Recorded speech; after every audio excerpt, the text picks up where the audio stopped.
This one, building permit and processing.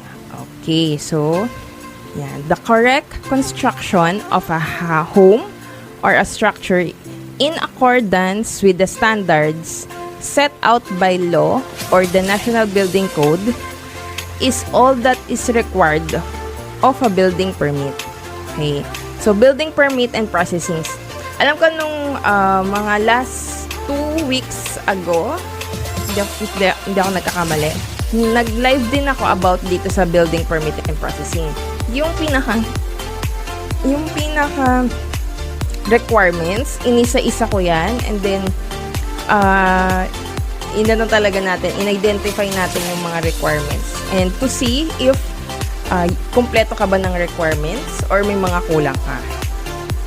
So, you can check that out, yung aking live na yon, para